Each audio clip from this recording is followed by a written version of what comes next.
Students, आज से हम हमारा नवमः पाठः मद परिणामः शुरू करने जा रहे हैं। संस्कृत साहित्ये कथा साहित्यस्य सुदीर्घ परंपरा वर्तते।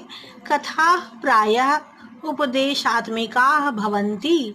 संस्कृत साहित्य में जो कथा साहित्य की परंपरा है वो वह बहुत पुरानी है ना। संस्कृत में कथा परंपरा जो है वो बहुत पुरानी है। हमेशा कथाओं के द्वारा ही संस्कृत में अच्छी बातों को सिखाया जाता है। कथा प्रायः उपदेशात्मिकाः भवन्ति। जो कथाएं हैं वो प्रायः उपदेशात्मक होती हैं। इसमें संस्कृत की जो कथाएं होती हैं वह है एतासु सरल रीत्या जीवनस्य उपयोगिनः विचाराः व्यक्ताः भवन्ति। इनमें इन कहानियों में सरल रीति से जीवन की उपयोगी विचारधाराएं हैं जो व्यक्त की जाती हैं। श्री विष्णु शर्मणा विरचितं पंचतंत्रम संस्कृत साहित्यस्य सर्वश्रेष्ठम कथा पुस्तकम अस्ति। और विष्णु शर्मा द्वारा रचित जो पंचतंत्र की कथाएं हैं वे संस्कृत साहित्य की सर्वश्रेष्ठ पुस्तकें हैं। अस्मिन् पुस्तके मित्रभेदः मित्रप्राप्तिः काकोलुकीयं लब्धप्राणाशा अपरीक्षित कारकश्चेति पंचतंत्राणि सन्ति। इन पुस्तकों के 5 भाग हैं, जैसे कि मित्रभेद, मित्र प्राप्ति, काकोलुकीयम, लब्ध प्राण, अपरीक्षित कारक, इस तरह के पंचतंत्र कहे जाते हैं। ये मद परिणामा इतियम कथा लब्ध प्राणा शास्त्रांत संकलिता वर्तते। इन जो पंचतंत्र हैं, ये जो 5 कहानियां हैं, जो 5 इनके ग्रंथ हैं जिनको पंचतंत्र कहा जाता है, इनमें से जो लब्ध प्राणा जो है इससे लिया गया है। ये जो कहानी है मद परिणामः इससे लिया गया है। जो लब्ध प्राण जो इनका जो है ग्रंथ है, जो पुस्तक है, उससे लिया गया।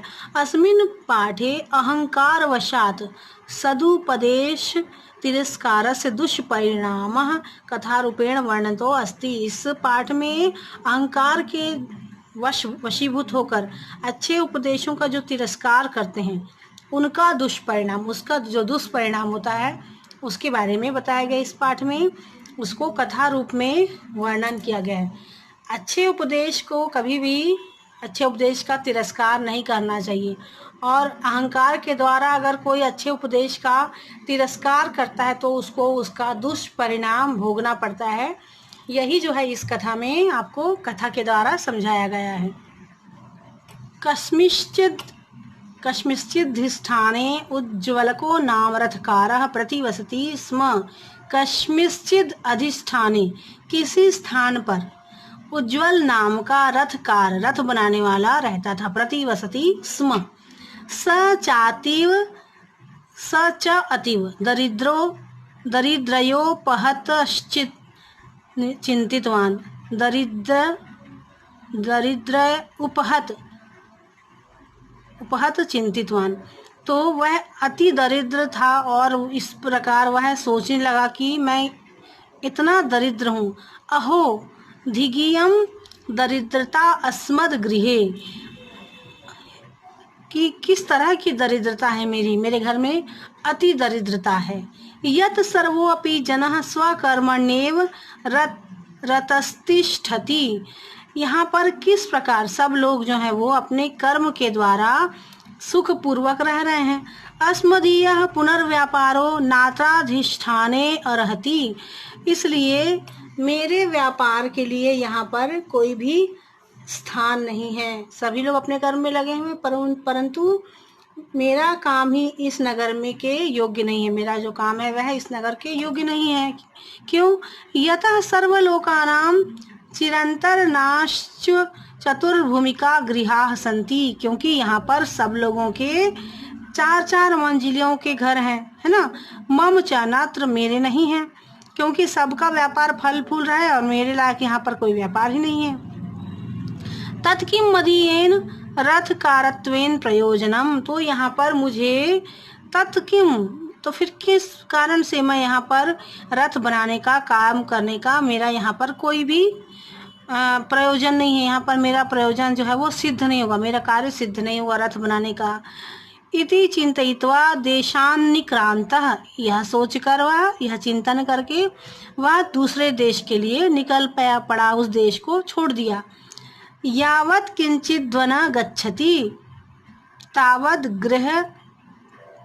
ग्रहाकार वन गहन मध्य, और यह सोचते हुए वह एक वन में गया और गुफा के आकार के घने जंगल में सूर्यास्त की बेला में, सूर्यास्त के समय उसने देखा कि स्वयुदाध भ्रष्टाम प्रसव वेदनया पीड्यमाना मुष्ट्रियम पश्यत, और उसने क्या देखा उस घने जंगल में कि प्रसव वेदना से पीड़ित एक ऊंटनी को देखा। पीड्यमान मुष्ट्रिम पश्यत, प्रसव वेदना से पीड़ित एक ऊंटनी को देखा।